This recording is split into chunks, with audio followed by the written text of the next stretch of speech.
હવે શરૂ થવા જઈ રહ્યો છે દેશનો સૌથી મોટો કેસ આપકી અદાલત રજત શર્માની સાથે.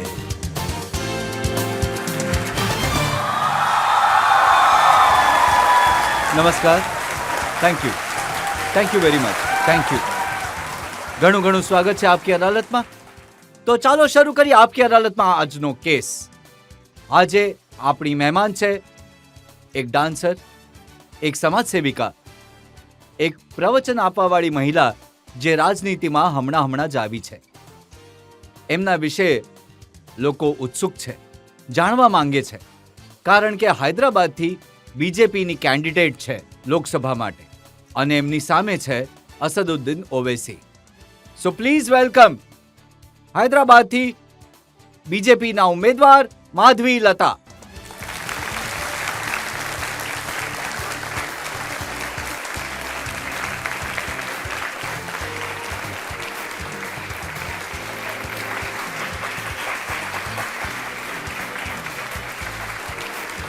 અને આ તાળીઓ વાગતી રહે. હું આમંત્રિત કરીશ આપકી અદાલતમાં આજના આપણા જજને.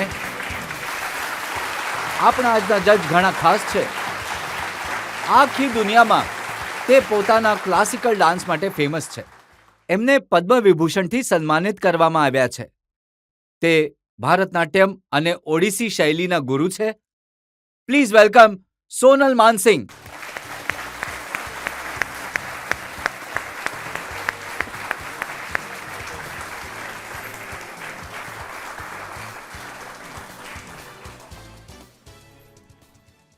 અને એ પહેલા કે આપણે આજનો કેસ શરૂ કરીએ, આપણી આજની જજ, રાજ્યસભાની મેમ્બર સોનલ માનસિંહની પરવાનગી લઈશું આજની કાર્યવાહી શરૂ કરવા માટે. કાર્યવાહી શરૂ કરવામાં આવી. અને એ પહેલા કે હું આરોપો લગાડું માધવી લતા પર, એક નજર નાખીશું માધવી લતાના પોલિટિકલ કરિયર પર, એમના સામાજિક કામો પર. હૈદરાબાદની રહેવાસી માધવી લતા જબરદસ્ત ઓરેટર છે, ભારતનાટ્યમ ડાન્સર છે, પેઇન્ટર છે, સિંગર છે. આજકાલ આખા દેશમાં માધવી લતાની ચર્ચા છે, કારણ કે હૈદરાબાદમાં અસદુદ્દીન ઓવૈસીની સામે ચૂંટણી લડી રહી છે. લોકસભા માટે બીજેપીની ઉમેદવાર માધવી લતાએ એ સીટ પર પડકાર ઝીલ્યો છે જ્યાં ઓવૈસી પરિવારનો પાછલા 40 વર્ષથી કબજો છે. This time he's shaken. He's shaken to the extent that he's changed his language. भाई, आप भाषा बदल दिए हो. आप पूरे दुनिया को दिखा रहे हो कि डर शुरू हो गया है. जंग तो इसके पहले ही शुरू हो गया है. માધવી લતા હૈદરાબાદમાં એક હોસ્પિટલની ચેરપર્સન છે, ઘણા ચેરિટેબલ ટ્રસ્ટ ચલાવે છે. માધવી લતા એક ઘણી જાણીતી સોશિયલ એક્ટિવિટીસ્ટ છે, જેમણે હૈદરાબાદમાં હેલ્થ કેમ્પ લગાડ્યા, ટોયલેટ બનાવડાવ્યા, સ્વચ્છ ભારત અભિયાન ચલાવ્યું, 10 એજ્યુકેશનના ક્ષેત્રમાં કામ કર્યું. પણ એ કામમાં પણ એમને લડાઈ લડવી પડી. ये डेमोक्रेसी नहीं है भाई, ये तो ब्रिटिश रूल से भी बदतर है. ये मुगल के औरंगजेब के रूल से भी बदतर है. लगता दोनों मिल गए यहाँ पर. માધવી લતા સનાતન ધર્મ પર ધારા પ્રવાહ બોલી શકે છે. એમના પ્રવચન પણ પ્રખ્યાત છે. એમણે ગાયેલા ભજન સાંભળીને લોકો ભક્તિમાં ડૂબી જાય છે. अम्मा महाशक्ति दुर्गमा महाशक्ति अम्मा महाशक्ति दुर्गमा महाशक्ति. હૈદરાબાદની નિઝામ કોલેજથી ગ્રેજ્યુએટ અને ઉસ્માનિયા યુનિવર્સિટીથી પોલિટિકલ સાયન્સમાં MA, માધવી લતા આપકી અદાલતમાં પોતાનો પક્ષ પોતે રાખશે. તો આવો શરૂ કરીએ આપકી અદાલતમાં આજનો મુકદ્દમો. માધવી લતાજી, તમે નવા છો રાજનીતિમાં, હમણાં જ આવ્યા છો, તો હું ઈચ્છું છું કે તમે એકવાર સોગંદ ખાઈને કહો, આપકી અદાલતમાં તમે જે કહેશો સાચું કહેશો, સાચા સિવાય બીજું કંઈ નહીં કહો. હું મારા કાશી વિશ્વેશ્વરને નમન કરતા કહીશ કે નમસ્તે ગસ્તુ ભગવન વિશ્વેશ્વરાય મહાદેવાય ત્ર્યંબકાય ત્રિપુરાંતકાય ત્રિકાગ્નિકાલાય કાલાગ્નિરુદ્રાય નીલકંઠાય મૃત્યુંજયાય સર્વેશ્વરાય સદાશિવાય શ્રીમન્મહાદેવાય નમઃ. હે શંકર ભગવાન, મારી પાસે એ જ બોલાવજો જે સાચું છે, જે સાચું છે, જે માત્ર સાચું જ છે. જ્યારે તમે વાયદો કર્યો છે અને ભગવાનનું નામ લીધું છે તો ચાલો શરૂ કરીએ આજનો કેસ. આપકી અદાલતમાં પહેલો આરોપ માધવી લતા પર. આપકી અદાલતમાં હૈદરાબાદથી બીજેપીની ઉમેદવાર માધવી લતા પર આરોપ છે કે તેઓ લાઈફમાં ડબલ રોલ પ્લે કરે છે.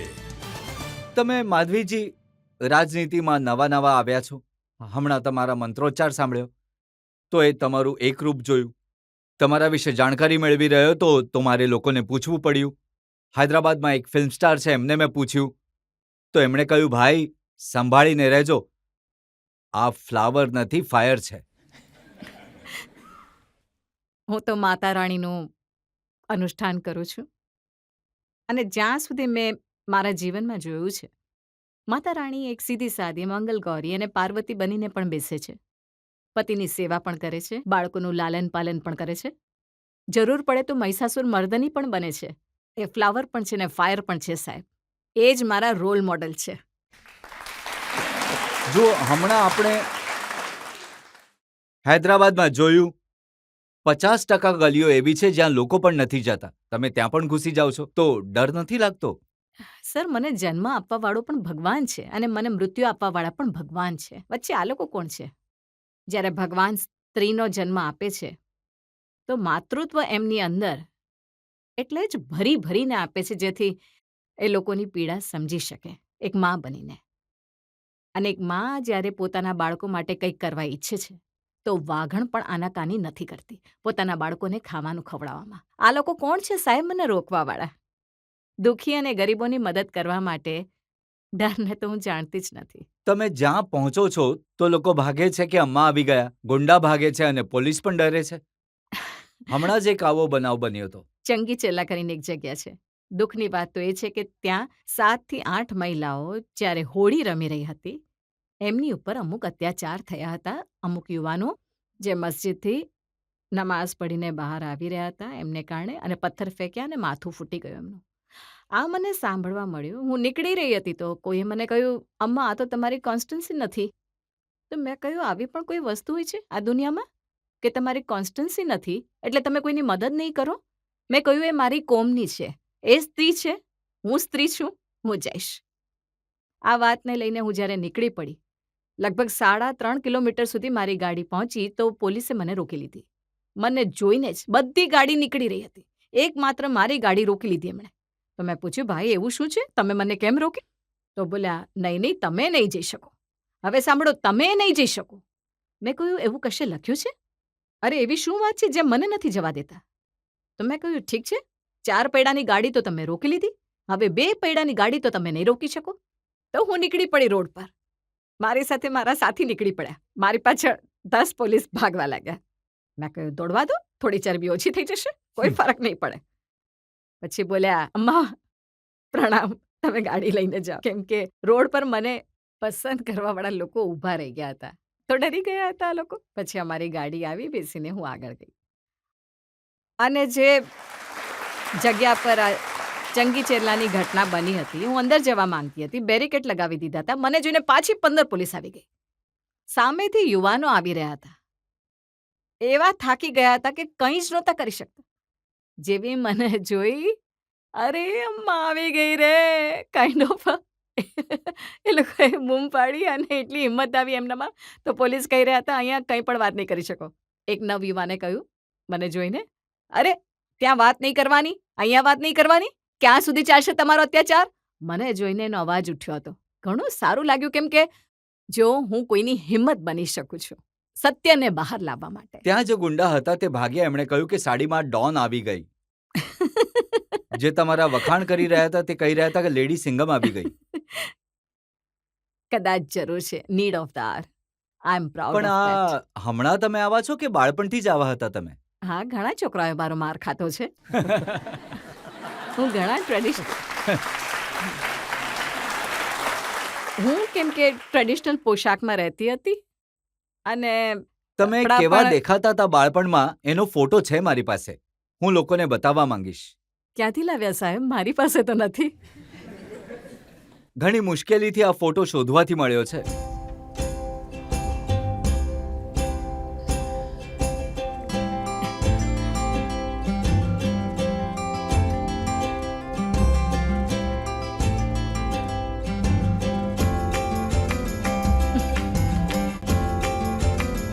આ તમારી જુદા જુદા સમયની છબીઓ છે. એનસીસી કેડેટ હતા ત્યારની પણ છબી છે અને બાળપણની બિલકુલ નાના હતા ત્યારની પણ છબી છે.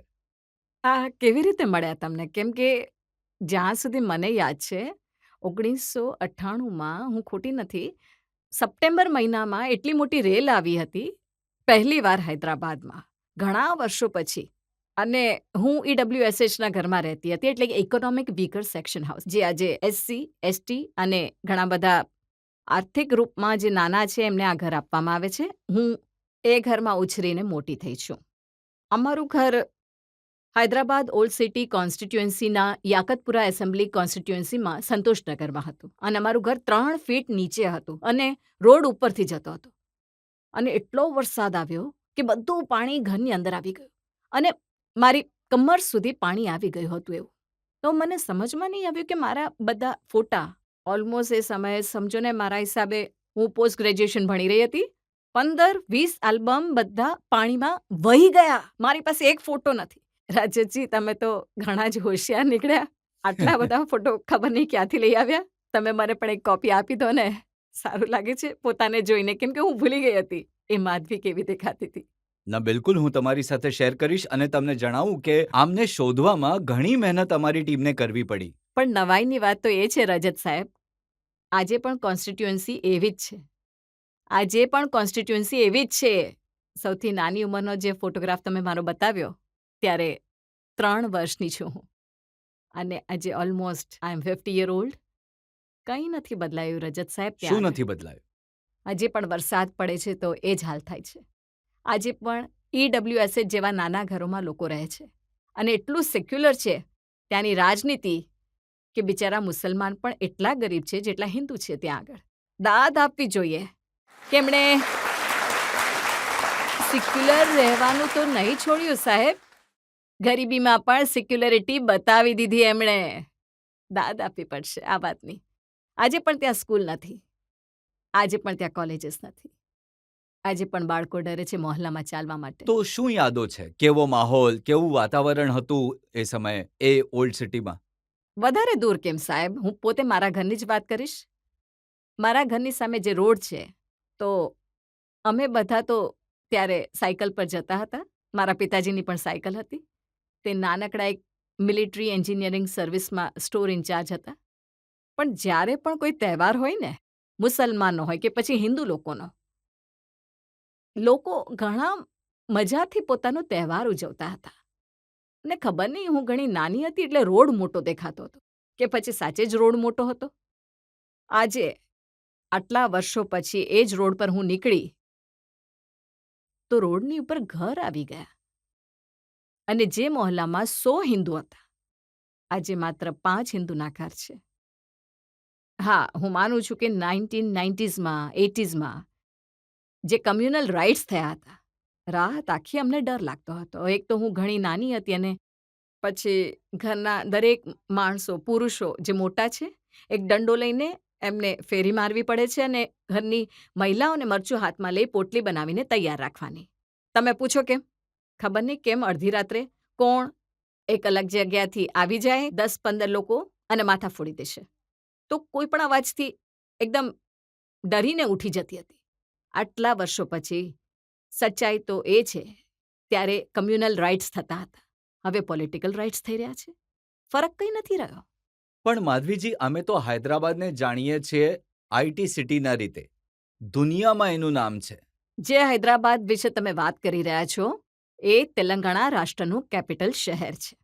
અને જે હૈદરાબાદ વિશે હું વાત કરી રહી છું, સાચું કહું તો બદનસીબી તો એ છે કે લોકસભા પાર્લામેન્ટ કોન્સ્ટિટ્યુઅન્સી છે, જેના દરમિયાન 7 એસેમ્બલી કોન્સ્ટિટ્યુઅન્સી આવે છે.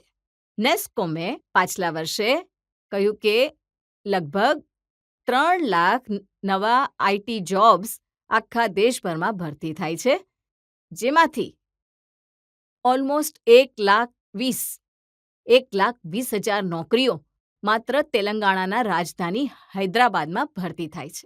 અને તમને બધાને નવાઈ લાગશે વાતની, એમાંથી 2-3% પણ હૈદરાબાદના લોકસભા પાર્લામેન્ટથી ભરતી નથી થતા. અને જે કોઈએ પણ IT જોબ લાવી દીધી છે, સમજી લો કોઈ પણ હાલતથી સારું ભણીને કંઈ પણ ઉટપટાંગ કરીને મહેનત કરીને એના પછી એ લોકસભા હૈદરાબાદ પાર્લામેન્ટથી નીકળી જાય છે, હાઈટેક સિટી જતા રહે છે.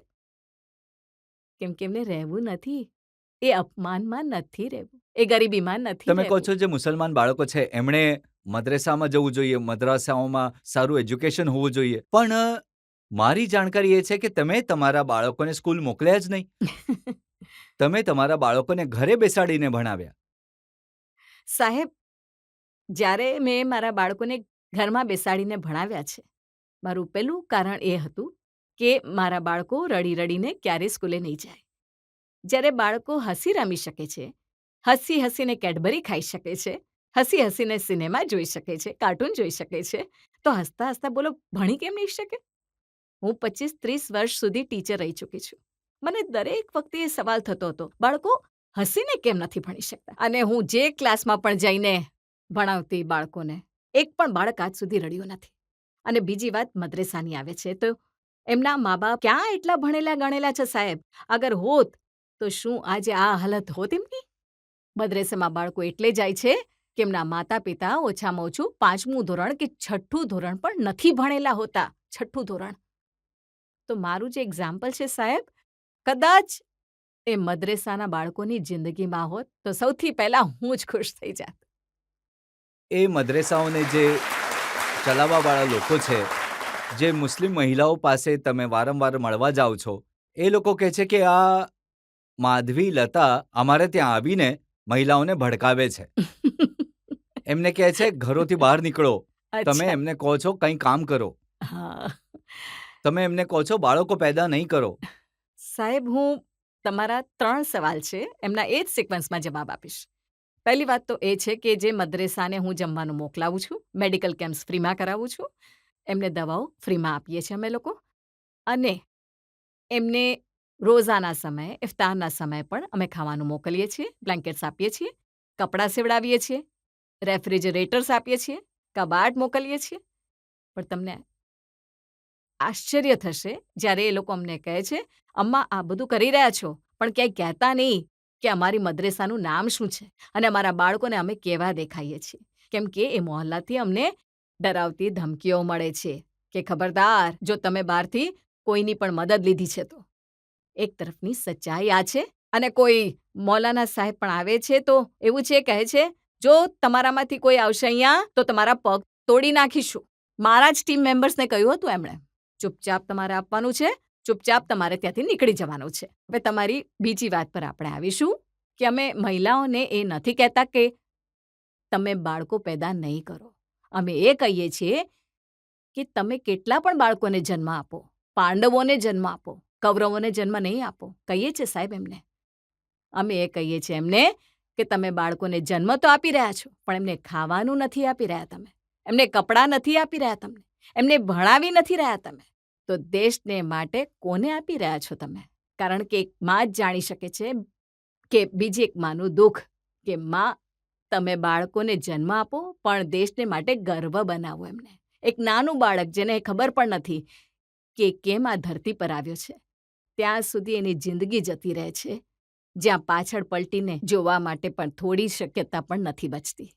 બસ આ વાત શીખવાડું છું હું મહિલાઓને. જ્યારે તમે આવી વાતો કરો છો તો ત્યાંના લોકો કહે છે કે આ હૈદરાબાદને બદનામ કરી રહી છે, ઓલ્ડ સિટીને બદનામ કરી રહી છે. ત્યાંની છોકરીઓ વિશે તમે કહો છો કે અહીંયા તો છોકરીઓને માત્ર વેચવામાં આવે છે. સાહેબ, એક 15 દિવસ પહેલાની વાત છે. એક છોકરી મિડલ ઇસ્ટથી તેની મમ્માને, પોતાની માને ફોન કર્યો હતો હૈદરાબાદમાં, મમ્મા હવે તમે દાવત આપી દો, ત્યાં જો પૈસા હોય તો તમારી દીકરીના 18મી વાર લગ્ન થયા છે. આ સત્ય છે સાહેબ. 16 વર્ષની છોકરીને એક 70 વર્ષના માણસ સાથે લગ્ન થાય છે અરબથી. શું શું આપણા ઘરની છોકરીઓ છોકરી નથી હોતી? આ ધર્મ ક્યાંથી આવ્યો સાહેબ? દીકરી તો બધાની દીકરી હોય છે. મારી પણ 2 દીકરીઓ છે. હિંમત છે કોઈની કે કોઈ આવું કરે? હું આ સમજાવું છું એ મહિલાઓને. હું મારી દીકરીઓના 21 વર્ષ સુધી લગ્ન નહીં કરું. હું મારી દીકરીઓને એટલું સારું ભણાવીને મોટી કરીશ. એક મા અને માની વચ્ચે આ ધર્મ નથી આવતો સાહેબ. માત્ર દીકરી, પ્રેમ, સારા સાસરામાં જાય છે, એક શાનદાર ઇજ્જતદાર છોકરા સાથે લગ્ન કરે છે, ભણેલી ગણેલી હોય અને એમનો ઘર સંસાર સારો વસે. બસ આ જ અમે પ્રાર્થના કરીએ છીએ ભગવાનને. અને તમને નવાઈ લાગશે એવી ઘણી બધી ગલીઓ છે, ઘરો છે જે ફસાયેલા હોય છે, જેમના અવાજો 4 દિવાલની બહાર નથી નીકળતા, જે ગરીબીના કીચડમાં 2 વાર 4 વાર લગ્ન કરાવી દે છે, કેમ કે એ પૈસાથી પાછળ 8 અથવા 7 બાળકોનું જમવાનું બને છે એમના માટે. તો ઘણી છોકરીઓ વેચાઈ જાય છે સાહેબ, ઘરમાં જમવાનું લાવવા માટે. તમે જ્યારે આ રૂપમાં તમે ચાંદલો લગાવીને, રુદ્રાક્ષ પહેરીને, સેથામાં સિંદૂર ભરીને મુસ્લિમ વિસ્તારમાં જાઓ છો, એ ગલીઓમાં જાઓ છો, તો ગુસ્વા દે છે તમને? 8 વર્ષથી ખાસ કરીને હું આ જ મુસલમાનની ગલીઓમાં કામ કરું છું. એક વાર પણ સચ્ચાઈ આજે હું કહી રહી છું, એક વાર પણ એક મુસલમાન મહિલાએ કે પરિવારે મને એમ નથી કહ્યું તમે કઈ રીતે આવી શકો, તમે નહીં આવી શકો. હા, હવે મારે સાચી વાત કરવી પડશે. અમારા વાલા અસદજીના લોકો આવતા હતા અમારા કરિયાણાની થેલીઓ શોધવા માટે.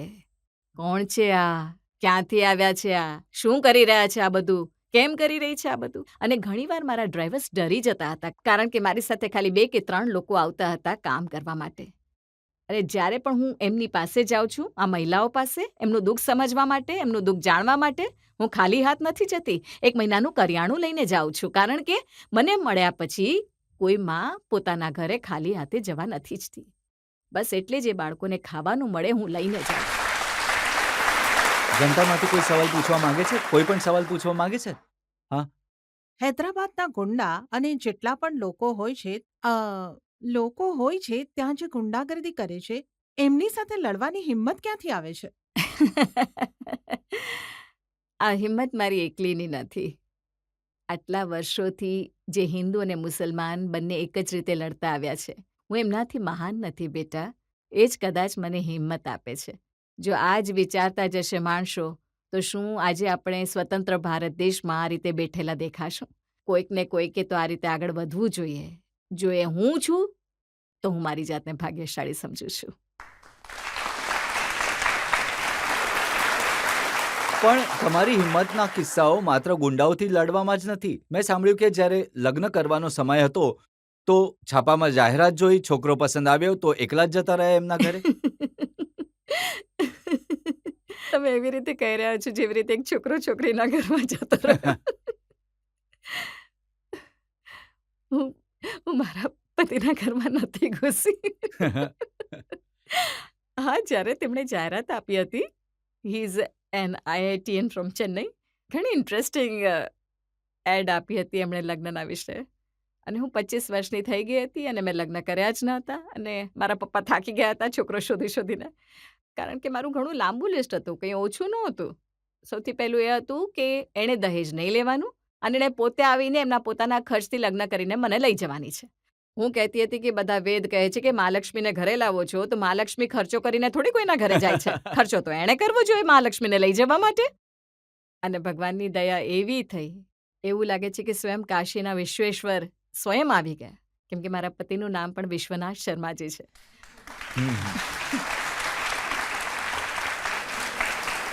તો આખા લગ્નનો ખર્ચ પોતે કરીને મારી પાલખીને ઘરે લઈ ગયા. 1 પણ રૂપિયો મારા પિયરવાળાએ ખર્ચ્યો નથી અને મેં ખર્ચ કરવા દીધો નથી. તમે લગ્નનું સિક્રેટ તો કહી દીધું, હવે એ રહસ્ય પણ જણાવો કે રાજનીતિમાં કેવી રીતે આવ્યા તમે?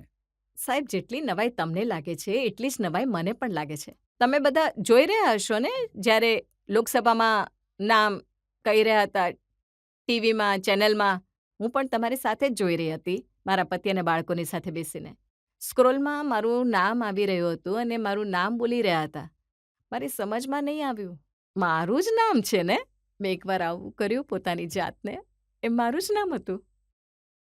બસ આટલું જ હું જાણું છું સાહેબ, આનાથી વધારે હું નથી જાણતી. તમારું કહેવું છે કે તમે ક્યારેય બીજેપીના કોઈ લીડરને નથી મળ્યા, ક્યારેય મોદીજીને નથી મળ્યા, સીધા તમને લોકસભામાં એ પણ ઓવેસી સાહેબની સામે ઊભા કરી દીધા. સર હું ભાગ્યશાળી સમજત જો આની પહેલા મોદીજીના દર્શન થઈ જાત મને એમના દર્શન નથી થયા સાહેબ, મેં માત્ર ટીવીમાં જોયા છે અને આ ટિકિટ મળીને તો મને ઘણું સારું લાગ્યું કારણ કે આ કારણથી તો મને એમના દર્શન મળ્યા. બસ એ આ યોગના મહાયોગી છે અને વગર મારો ચહેરો જોએ, મને જાણ્યા ઓળખ્યા વગર, માત્ર મારું કામ જોઈને, મારા વિશે મારી 20 વર્ષની ચેરિટેબલ વર્ક જોઈને મેં 1008 નોર્મલ ડિલિવરી ફ્રી ડિક્લેર કરી હતી આખી હૈદરાબાદ લોકસભા કોન્સ્ટિટ્યુઅન્સીમાં, જ્યારે 8-10 મહિના પહેલા જ આ બધું જ જાણીને હું શું કહું એ વ્યક્તિનું જેનું નામ છે મોદીભાઈ, એ દિલ્હીમાં બેસીને જોઈ નથી મને, માત્ર જાણ્યું મારા વિશે અને એમને લાગ્યું આ લડી શકે છે અસતથી અને એમણે ટિકિટ આપી દીધી. હવે કહો આનાથી સારું ટ્રાન્સપરન્ટ પોલિટિક્સ શું હોઈ શકે છે? હું તો આશ્ચર્યચકિત થઈ ગઈ સાહેબ. આઈ એમ ટોટલી ફ્લેટ. અમે પણ આશ્ચર્યચકિત થઈ ગયા. તમારું નામ આવ્યું તો બધા ચર્ચા કરવા લાગ્યા કે આ કોણ છે, કોને ટિકિટ આપી દીધી. સાહેબ એવી રીતે કહી રહ્યા છે જેમ કે હિન્દી મૂવીમાં વો કોણ થી. સાહેબ હું ભૂત તો નથી, હું માણસ છું અને કંઈક સારું કરવા આવી છું. ઓવેસી સાહેબ પણ આજકાલ એવું કહી રહ્યા છે કે વો કોણ થી, એને લઈને અમુક આરોપો છે મારી પાસે. આપણે એક બ્રેક માટે રોકાઈશું અને બ્રેક પછી આપકી અદાલતમાં માધવી લતા પર આરોપો અને સવાલોનો હજી એક દોર. లేచింది నిద్ర లేచింది మహిళా లోకం దద్దరిల్లింది పురుష ప్రపంచం. આનો અર્થ છે જાગી ગઈ મહિલા અને હાલી ગયો પુરુષ પ્રધાન સમાજ.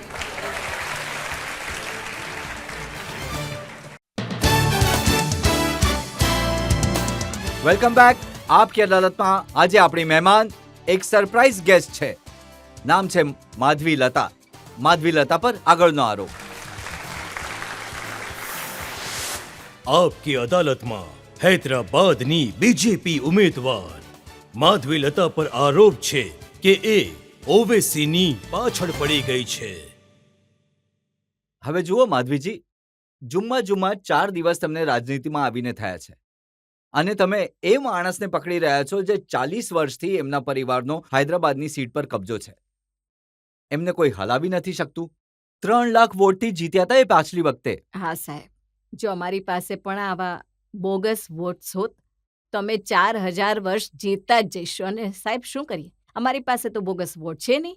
જેની પાસે 6,20,000 બોગસ વોટ છે, એપિક નંબર તમે ટાઈપ કરશો તો એ એપિક નંબર દરમિયાન ઇલેક્શન સાઇટ ઉપર તમે 2 જગ્યા પર વોટર્સ આઈડી મેળવશો સાહેબ.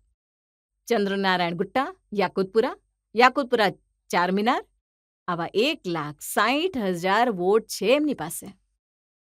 તો તમારું કહેવું છે કે એ બેઈમાનીથી જીતે છે? હાજી, બિલકુલ કહીશું આ વાત, ક્યારેય નહીં ડરું.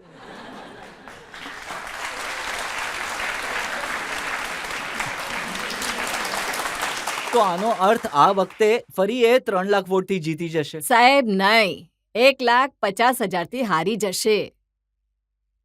હારી જશે સાહેબ, જોતા રહો તમે, હરાવીને રહેશું અમે. માધવીજી, ઓવેસી સાહેબ વિશે લોકો કહે છે કે બેરિસ્ટર છે. એ ધારત તો ઘણી આરામદાયક જિંદગી જીવી શકતા હતા, પણ એ ગરીબ માટે, મજૂરો માટે કામ કરી રહ્યા છે. અને એમના ભાષણો હું સાંભળું છું તો એ કહે છે કે ગરીબની આંખના આંસુ હૈદરાબાદના લોકોના એ મારી આંખના આંસુ છે. સાહેબ મને ખબર હતી રજત સાહેબ કે તમારું ઘણું નરમ દિલ છે એમના તરફ, તો એટલે જ હું પ્રિપેર કરીને પ્રૂફની સાથે તમારી પાસે આવી ગઈ. સાહેબ આ લોકો ઇલેક્શન કમિશનની સામે એ બતાવે છે jaguar land rover temporary registration number TS09CFTR1174 to the chief election officer. આમાં લખેલું છે, જેમાં અસદુદ્દીનજીનું નામ લખેલું છે ઇન ધ બ્રેકેટ. વાર્તા માત્ર શરૂ થઈ રહી છે, મજા હવે આવશે, હવે મજા આવશે. આ અંડર રજિસ્ટ્રેશન તમે જુઓ, કિંગ્સ રેડિયો એક્ઝિમ પ્રાઇવેટ લિમિટેડના નામ પર આ જ ગાડી રજિસ્ટર છે. હવે હજી એક વાત બતાવીશ તમને ફટાફટ. આ છે એક કિંગ્સ જેમના પર આઈટી રેડ થઈ છે ઘર પર. હૈદરાબાદ બેઝડ રિયલ એસ્ટેટ ફર્મના લોકો છે આ લોકો, જેમના પર ઈડી રેડ થઈ છે. અને સ્વયં ઇન્કમટેક્સ કહે છે, the income tax department suspects the large amount of unaccounted money is being provided to a political party through businessman. અહીં જ એમના પર સેલ્સ ટ્રાન્ઝેક્શન અંડર વિજિલ થયું છે. સાફ અહીંયા કહેવાયું છે, Shah Nawaz of Falaknuma is the businessman who has floated king radio exim, જેમનું નામ આરટીએમાં આપણા રોડ ટ્રાન્સપોર્ટમાં જગુઆરને માટે છે. એ જ ગાડી અસદ ઉદ્દીનજી ઇલેક્શન કમિશનને સબમિટ કરે છે કે આ મારી ગાડી છે. હવે અહીં જ કિંગ્સ કોન લેઆઉટના શાસ્ત્રીપુરમમાં આખું કિંગ્સ લેઆઉટ કર્યું છે આ લોકોએ જ, જે ખોટા કામ કરીને પૈસા કમાય છે. અને શાસ્ત્રીપુરમમાં અસદજીના 7 એકરમાં બિલ્ડિંગ છે. અને આજ અસદજી ઇલેક્શન કમિશનમાં 2017 અને 2018માં સબમિટ કરે છે. સાહેબ, અમારા વર્ષની આવક માત્ર 10 લાખ છે સાહેબ. પણ એ જ અસદજી 2018માં દીકરીના શાનદાર એન્ગેજમેન્ટ કરે છે 6 કરોડ લગાવીને. હવે તમે જ કહો. 6 કરોડ રૂપિયા એન્ગેજમેન્ટમાં? હાજી, હું કોણ છું કંઈ કહેવા માટે? આ જુઓ રિપોર્ટ છે. આ રિપોર્ટમાં એવું લખેલું છે અહીંયા, સાહેબે 6 કરોડનો ખર્ચ કર્યો છે. It is believed that the family has 6 crore in this event and only 1.25 crore spent on imported Dubai gold-plated plates with 450 type of food. હવે વાર્તા અહીંયા પૂરી નથી થતી સાહેબ, આગળ વધીશું. હવે આના પર ઇલિયાસ શમશી, જે એક મોટા રિફોર્મિસ્ટ છે. એવું નથી કે મુસલમાનમાં એવા ઘણા બધા સારા લોકો પણ છે જેમના વિશે પણ આપણે જાણવું જોઈએ. આ front of India reforms, front of India માટે કામ કરે છે. અને એ કહે છે, અસદ સાહેબ, you often mention in your speeches, જુઓ જાણો જન્નતના શહેજાદાના લગ્ન કેવા થાય છે. હવે એમની સ્પીચીસમાં એ કહે છે કે ઈરાની ચાય પર એક બિસ્કિટ આપીને લગ્ન કરવા જોઈએ. હવે પોતાની દીકરી માટે લગ્ન નહીં, નિકાહ પણ નથી, એ એન્ગેજમેન્ટ છે. And all of us know that Quran under Mohammed prophet has never encourage engagements. There is no process called engagement. હવે નહીં સાહેબ, હું તમને બોલવા નહીં દઉં. 1 મિનિટ. હા, તમે હમણાં પોતે જ કહ્યું ને કે સ્વયં વાઘણને લઈ આવ્યા છો અહીંયા, તો વાઘણ ક્યાં બોલવા દેશે તમને?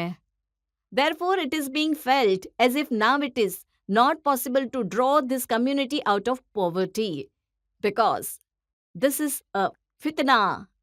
And fitna is that no rich person spends lavishly and everybody else starts imitate it casually. Those who do not have money, જેમની પાસે પૈસા નથી, choose sources like begging, theft, corruption, and even selling their assets. પણ તેઓ ઘણા બધા આવા education institution ચલાવે છે, ઘણી બધી હોસ્પિટલ ચલાવે છે, જેમાં ગરીબોની સારવાર થાય છે. એમની જે સ્કૂલ કોલેજ છે એમાં ગરીબોને ભણવા મળે છે, એમને નોકરીઓ અપાવે છે. સાહેબ, ક્યારે તમે જઈને એમના રજિસ્ટર જોયા છે? કેટલા ગરીબોને એમણે ફ્રીમાં ભણાવ્યા? એ લોકો બોલી રહ્યા છે, તમે સાંભળી રહ્યા છો? ક્યારેય તમે તપાસ બપાસ કરી છે કે? સર, મારી પાસે એક માણસ આવ્યો હતો, એક મુસલમાન છોકરો. કેમ કે જ્યારે હું ચેરિટી કામ કરું છું તો મારી પાસે આવીને વાત કરે છે. તો એ છોકરો મારી પાસે આવીને, મને ખબર નહોતી એનું બેકગ્રાઉન્ડ કે હૈદરાબાદ. હું એનું નામ લેવા નથી ઈચ્છતી, કેમ કે ઘણું રિસ્ક હોય છે અમે જો કોઈનું નામ લઈએ. તો જે છોકરો મારી પાસે આવ્યો ઘણો બહુ જ ઉદાસ હતો. મેં કહ્યું, શું થયું, શું વાત છે, કેમ આવ્યો છે તું? તે મારા મેડિકલ કેમ્પમાં મદદ કરવા માંગતો હતો. તો બોલ્યો, શું કરું અમ્મા, મારું તો હવે આ ફાઇનલ યર છે MBBSનું, ખતમ થઈ જશે તો મને આગળ ભણવું છે. મેં કહ્યું, કઈ મોટી વાત છે, આપણી તો વિરંચી હોસ્પિટલ છે, અમે DNB આપીએ છીએ છોકરાઓને. તો તમને સીટ ન મળે તો કોઈ વાંધો નથી, તમે કાર્ડિયોલોજી જોઈન કરી લો, હું કાર્ડિયોલોજીમાં તને સીટ અપાવી દઈશ. તો બોલ્યું, બસ આટલું સહેલું? મેં કહ્યું, તમે પસમંદાથી આવો છો તો શું ફરક પડે છે સાહેબ? તમે દેશને માટે કંઈક કરો, બનો. I will give you seat. Then he happen to tell me, આટલું સહેલું હોય છે કોઈને પોતાની હોસ્પિટલ રાખીને કોઈને મદદ કરવાનું? મેં કહ્યું હા. તો બોલ્યો, તમને એક વાત કહું છું, સાંભળો, ધ્યાનથી સાંભળજો. મેં કહ્યું શું? જ્યારે તે મેડિસિન સીટ ભણવા ઈચ્છતો હતો, તે પોતાના અબ્બુ સાથે અસદજીની પાસે ગયો અને કહ્યું, અસદજી, મોટા ભાઈ, મને એક મેડિકલ સીટ અપાવી દો. મેં એમસીઈટી પાસ કર્યું છે, પણ ઘણા મોટા નંબરથી પાસ કર્યું છે. મને ગવર્મેન્ટમાં સીટ નહીં મળે, તમારા ડેક્કન મેડિકલ કોલેજમાં સીટ અપાવી દો. તો એમણે કહ્યું કે 60-70 લાખ થઈ જશે. તો એણે કહ્યું, એટલું તો નહીં આપી શકું સાહેબ, એક 30-40 સુધી હું અરેન્જ કરી શકું. તને કેમ ભણવું છે રે? એમબીબીએસ શું કામ કરવું છે? જા દુકાન ખોલીને દુકાનમાં બેસીને કામ કર. This is the truth of Hyderabad. શું કરીએ સાહેબ? અસદભાઈની બે રીતો છે. તમે બોલ્યા ને પહેલા મારા વિશે ઇન્ટ્રોડક્શનમાં 2 ટાઈપ્સ. સાહેબ, અસલી 2 ટાઈપ્સ તો અસદભાઈ છે. જે બહાર એમની તમે ઉર્દુ સ્પીચીસને જો કોઈ પણ થોડી મહેનત કરીને એમની ઉર્દુ સ્પીચને સાંભળવાની કોશિશ કરશો, ત્યારે તમે કહેજો કઈ રીતે એ સારા પાર્લામેન્ટના સભ્ય છે. જ્યારથી તમે આ રીતની વાતો એમના વિશે કહેવાની શરૂ કરી છે, મેં સાંભળ્યું લોકો કહી રહ્યા હતા કે જ્યારથી આવી માધવી લતા, અસદભાઈ લાપતા.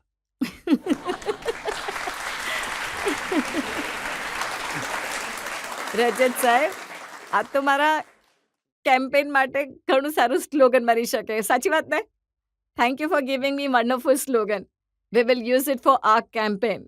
Thank you. પણ તમે એમના વિશે એવી વાતો કહો છો કે નફરત ફેલાવે છે, લોકોને અંદર લડાવે છે. આની પણ કોઈ સાબિતીઓ છે આ તમારી બધું પાસે? એમના આરએનએ ડીએનએમાં છે સાહેબ. તમે ફક્ત અસદભાઈ પર કેમ આવો આરોપ લગાડી રહ્યા છો? આ તો ઘણી ખોટી વાત છે. હા, હું તમને બતાવું છું. એમના દાદાજી અબ્દુલ વહીદ દાદાજી જે છે, he was arrested on May 14th, 1958 under the order issued by the Hyderabad police a day earlier under section 31 with the subsection 2 of the Prevention Detention Act 1915. The police booked Abdul Wahid Owaisi for rousing or attempting to rouse communal tensions and attempting to create panic, resentment or hatred in the mind of Muslims against the state and the non-Muslim as disclosed by speeches by him in public meeting. Date અને તારીખ સુદ્ધા છે. 5th, 12th, 23rd અને 24th October 1957, 15th November 1957 અને જાન્યુઆરી 9th. આ વાર્તા અહીંયા જ નથી અટકતી સાહેબ. આ વાર્તા થોડી આગળ પણ વધે છે. હવે આમના વારસદાર અકબર ઉદ્દીનજી એ કહે છે, મજલિસ इत्तेहादल मुस्लिमीन रईयों और मुसलमानों की जमात है. ये हिंदुस्तान के तोपों के सामने अपने सीने को पेश करने वाले रजाकार हैं. આમ તો અકબરુદ્દીને 2-3 ગોળીઓ ખાધી છે, પણ અમારા દાદા પરદાદાએ તો હિન્દુસ્તાનની તોપોનો સામનો કરેલો છે. હજી પણ એ મજલિસ છે અને રહેશે. શું વાત છે? અને ઇમિડિયેટ અકબરુદ્દીન ભાઈ કહે છે, રઝાકાર પાકિસ્તાન ભાગી ગયા, વફાદાર અહીંયા રહી ગયા. તો શું કાસિમ નઝમીના વફાદાર રહી ગયા અહીંયા આગળ? બોલો સાહેબ, કોના વફાદાર રહી ગયા અહીંયા આગળ? કોના વફાદાર રહી ગયા અહીંયા? જે કહે છે આ લોકો, અકબરુદ્દીનજી, કે અમે રઝાકાર છીએ. લોકોએ આંખ ખોલવી પડશે. એ કહી રહ્યા છે કે એકવાર ઊભો થઈને હું બોલ્યો તો 15 મિનિટ તો આખો હિન્દુસ્તાન હલી ગયું હતું. હવે મે 13 જે આપણા ઇલેક્શન આવી રહ્યા છે, હવે દુનિયા હાલશે કે અકબરુદ્દીનનો ગઢ હાલશે? હલાવીને બતાવી દઈશું સાહેબ અમે.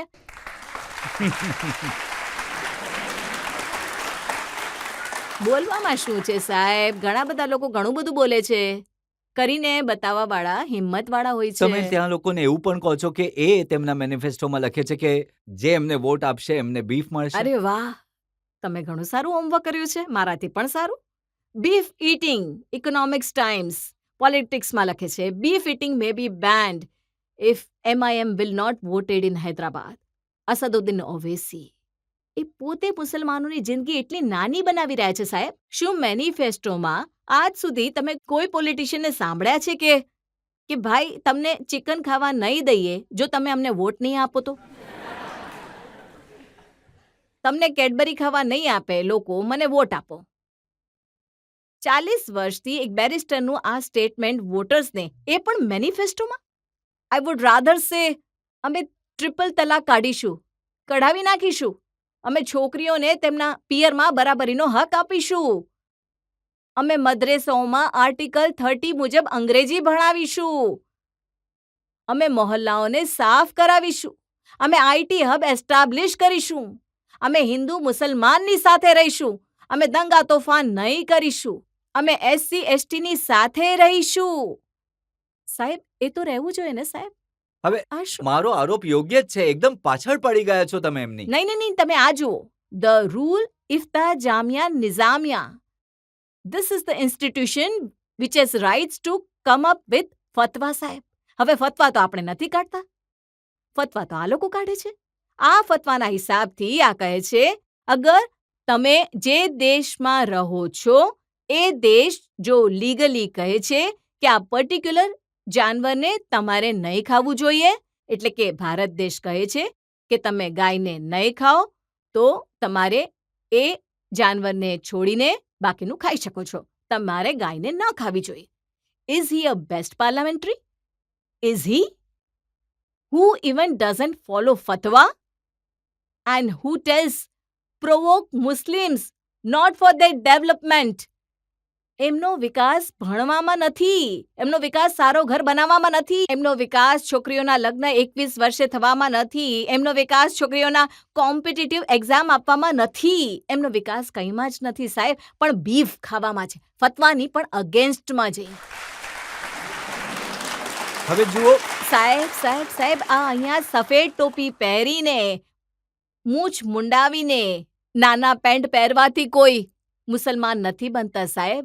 આપણા મોદી સાહેબે અસલી ઇસ્લામના વિશે વાત કરી જ્યારે 99 નામ જે અલ્લાહના છે, ઉર રહેમાન રહીમ, જે કહે છે કે દયાળુ અને દયા ગુણવાન છે અલ્લાહ. એવો છે એક ધર્મ ઇસ્લામ, જે માત્ર પ્રેમ કરવાનું જાણે છે. એ છે આપણા મોદી સાહેબ, જે ટ્રિપલ તલાકને કાઢીને ધર્મ નહીં જોતા જાણે છે કે મહિલાના આંસુની કદર શું છે. ઓવેસી સાહેબ તમારી સાથે લડવા માટે માત્ર ટોપી અને પાયજામો પહેરીને તૈયારી નથી કરી રહ્યા. એ કેમ તૈયારી કરી રહ્યા છે એનું એક એક્ઝામ્પલ હું તમને બતાવું છું. જી તમે સાહેબ. જુઓ, તમને ડર લાગશે આ કેવી તૈયારી છે. અરે વાહ.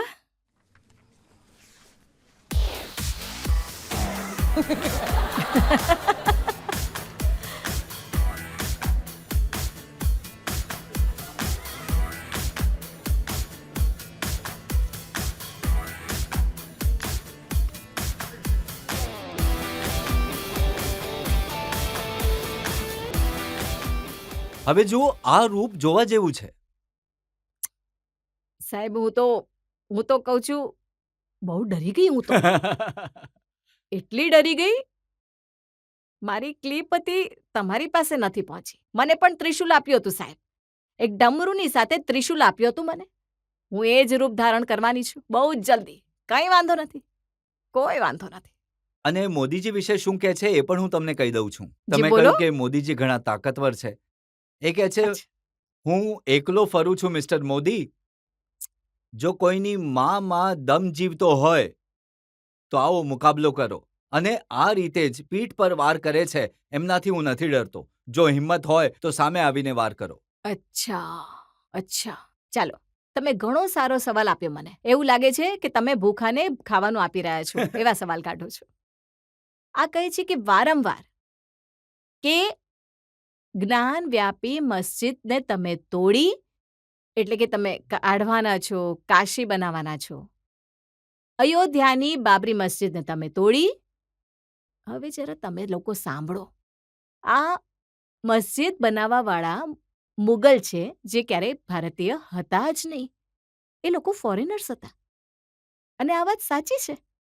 અહીંયાના જો કોઈ ભારતીય અહીંયાના લોકો મસ્જિદ બનાવે છે, જો એ જ મસ્જિદને એક મુસલમાન જ તોડીને વક્ફ બોર્ડના લેન્ડને લેન્ડ હડપીને પૈસા બનાવે છે એ મુસલમાનને શું કહેશો? આલો, I will give you proof. Mosque sacrificed for money. Various deals between corrupt politician officials and accused. So-called gentlemen enter into secret deals at the cost of Qutub Shahi Mosque. અને આ કહે છે સાફ MBT leaders stage hesitations. MBT વાળા hesitation કરશે. MBT another political party in Hyderabad. Muslim party which has fought with this people with AIMIM demanding severe punishment for the people responsible for demolition of the mosque. આવો એક બનાવ હૈદરાબાદમાં બનેલો છે જે મોસ્કને આ લોકોએ તોડીને પ્રાઇવેટ પાર્ટી સાથે હાથ મેળવી આ લોકો they have made very big apartments બનાવ્યા આ લોકોએ અહીંયા જેમાં it is very very clearly told it happened because આ થયું કેમ કે the All India Majlis Ittehadul Muslimin AIMIM did not evince any interest. કોઈ રસ ન બતાવ્યો. As the people involved in demolition were very close to AIMIM. પોતાના જ લોકોએ એને તોડીને પૈસા બનાવ્યા. હવે બોલો કઈ મસ્જિદ વિશે વાત કરી રહ્યા છે આ લોકો? અયોધ્યામાં જે જગ્યાએ જ્યાં આપણા પ્રધાનમંત્રી મોદી સાહેબ સરસ મસ્જિદ બનાવવાની પણ વ્યવસ્થા કરી છે તેમણે. I'll give you one more example, સાહેબ. જે હૈદરાબાદના શમશાબાદના એરપોર્ટ બનાવ્યું છે એ એરપોર્ટ એક મસ્જિદને તોડીને કોંગ્રેસના ગવર્મેન્ટ ટાઈમ પર AIMIM સાથે જોડાઈને એમના 1000 એકર લઈને બનાવ્યું છે જેમાં અકબરુદ્દીન સાહેબ અસદુદ્દીન સાહેબ ઘણા ફડફડિયા પછી ચૂપ થઈ ગયા છે. પણ આજ સુધી આ લોકો બાબરી મસ્જિદ વિશે વાત કરે છે. એ મુગલ જે ક્યારે આ દેશના હતા જ નહીં. માધવીજી, તમે બીજેપીમાં નવા આવ્યા છો, તમને ખબર નથી લોકો કહે છે કે ઓવેસી સાહેબ બીજેપીની બી ટીમ છે. તમે એમના વિરુદ્ધ આટલું બોલતા જઈ રહ્યા છો. રજત શર્માજી, તમારો જે 30 વર્ષનો આપકી અદાલતનો અનુભવ છે તેને નમન કરવું જોઈએ. જો સમજતા હોય તો દરેક સવાલને સાચો સમજીને જ આગળ વધવું છે. સમજે છે કે બીજેપી ભાજપા અસદુદ્દીનની બી ટીમ છે તો મને સીટ કેવી રીતે આપી શકે છે? હું તો પોલ ખોલી રહી છું ને સાહેબ અહીંયા એક એક લઈ આવીને. હું કઈ રીતે બી ટીમ હોઈ શકું છું? હું હોઈ જ ન શકું. Now I put you one more statement. જે AIMIM અને રાહુલ ગાંધી કોંગ્રેસના વાર કરે છે એકબીજાની ઉપર તલવાર. આજે તમે ઇન્ટરનેટ ખોલીને બધા લોકોને શોધો. હૈદરાબાદ લોકસભા પાર્લામેન્ટમાં મારી અગેન્સ્ટ કેન્ડિડેટ ડિક્લેર નથી કર્યા. આજ સુધી સ્ટેટ લેવલ પર ભાઈ કહે છે ઓપન બને. AIMI અસદજી અને કોંગ્રેસના રેવંત રેડ્ડી નહીં, સાહેબ. રાહુલ ગાંધી તો કહે છે કે મોદીના બે યાર ઓવેસી અને કેસીઆર. એ જ તો હું કહી રહી છું ને. બે યાર મોદીજીના, પણ બે યારોમાં કેસીઆર તો મામા ભાણેજ કહીને ઓપનલી કહે છે આ લોકો. ખબર છે તમને લોકોને? મામા થયા કેસીઆર, ભાણેજ થયા અકબરુદ્દીનજી. ઓવેસીજી હવે આ મામા ભાણેજ બનશે, આ પાર્ટનરશિપમાં જશે ત્યાં સુધી કે એ લોકો પોતાના રિલિજિયસ ઇન્સ્ટિટ્યુશન્સમાં એ ઇન્ફોર્મેશન મોકલે છે કે જ્યાં AIMMના કેન્ડિડેટ ઊભા નથી થતા આખા તેલંગાણામાં તમે કોંગ્રેસ અથવા BRSને વોટ આપો. રિલિજિયસલી આ પેપર ખુલ્લું મસ્જિદોમાં વહેંચવામાં આવે છે. અને તમે કહો છો આ બી ટીમ છે બીજેપીની? હવે જુઓ, ઉત્તર પ્રદેશમાં ઓવેસી સાહેબે પોતાના કેન્ડિડેટ ઉભા કર્યા છે, બિહારમાં કેન્ડિડેટ ઉભા રાખ્યા છે, મહારાષ્ટ્રમાં કેન્ડિડેટ ઉભા રાખ્યા છે. એ સીટો પર ઉભા કર્યા છે જે મુસ્લિમ ડોમિનેટેડ સીટો છે. મુસલમાનનો વોટ કાપશે, ફાયદો મોદીજીને થશે, સમાજવાદી પાર્ટીને નુકસાન થશે, આરજેડીને નુકસાન થશે. જે પોતાની કોન્સ્ટિટ્યુઅન્સીમાં મસ્જિદો તોડીને પૈસા બનાવી શકતા હોય, બનાવીને આખા દેશના બિચારા મુસલમાનોને એ લોકો ગુમરાહ કરી રહ્યા છે. આ કઈ મોટી વાત છે સાહેબ? 40 વર્ષમાં આ સ્કૂલમાં એ લોકો PhD કરી ચૂક્યા છે સાહેબ. આમાં એમનું એક જ કામ છે ગુમરાહ કરવાનું. હું એક જ સવાલ કરું છું તમને, હું ઉલટો સવાલ કરીશ તમને. મારો હક બને છે. શું આખી દુનિયામાં ભારત દેશમાં AIM-IM ના સિવાય કોઈ મુસ્લિમ પાર્ટી આજ સુધી જીવતી નથી? કેમ બોલો એક સાહેબ? મુસ્લિમ લીગ છે કેરલામાં. હા, તો ક્યાં એ બહાર? હવે અમને જવા દો, કેરળ એ પણ મરી જશે ત્યાં.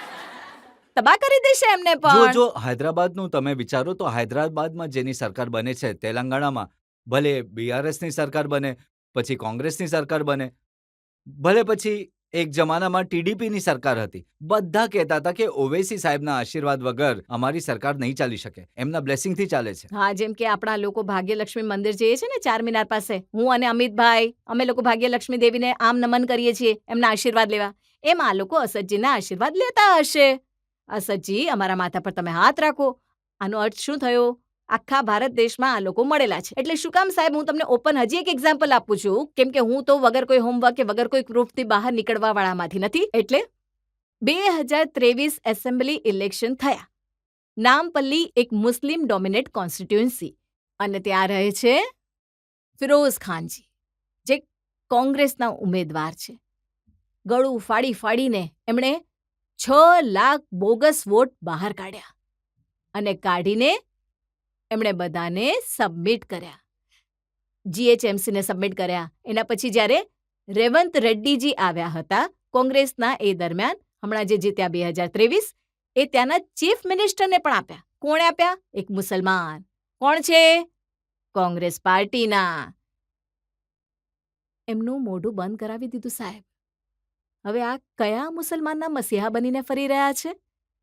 આ કોઈના મસીહા ન હોઈ શકે તો સાહેબ. તમારું મોઢું તો નહીં બંધ કરાવી શકે ક્યારેય. નહીં, મારું તો નહીં કરાવી શકે સાહેબ. જનતામાંથી એક સવાલ લઈ શકીએ?